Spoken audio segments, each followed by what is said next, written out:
We're going to be looking at the immediately invoked function expression, give you a few examples of those, both within the function using the function keyword and as well using the arrow format for the functions. And so you can see what they look like and how they work and how you can pass in values into the function, do something with the code, run the block of code, and have that immediately invoked whenever the browser encounters that JavaScript code. Going to be an example of a self-invoking function. So this is a function that's going to be anonymous and able to invoke itself. And I'll also show you how you can send arguments into that function. So let's create the function. And the function is created using the rounded brackets, the parentheses. And then in order to invoke the function, we use another set of rounded brackets. So let's construct the function within. So you can use the keyword function, and then I'll also show you how you can do it with the arrow format. And then we've got the curly brackets. And within the curly brackets, this is where the content happens. So whatever we want to be invoked. And for this case, we're just going to output within the console, the word ready. So this is the HTML file linking to the JavaScript file. And then within the JavaScript file, we're creating our output within the browser. So that's where we get the result of ready. So you can also code this with the arrow format. And I'll call this ready arrow.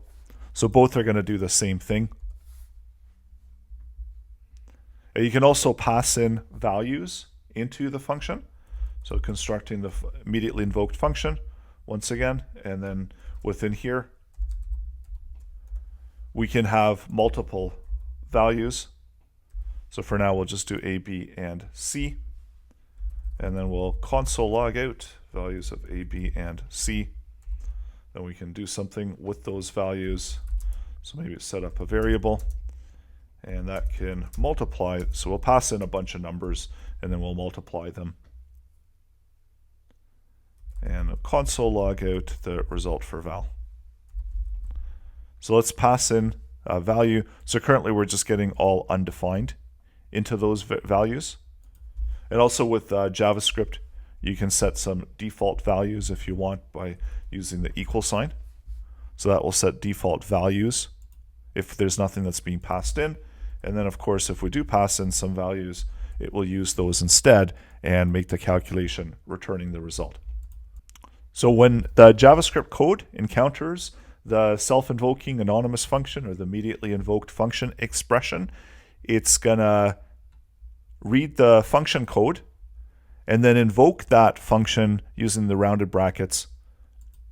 And then these are just a couple examples of how you can use it with the arrow format and what it's going to look like.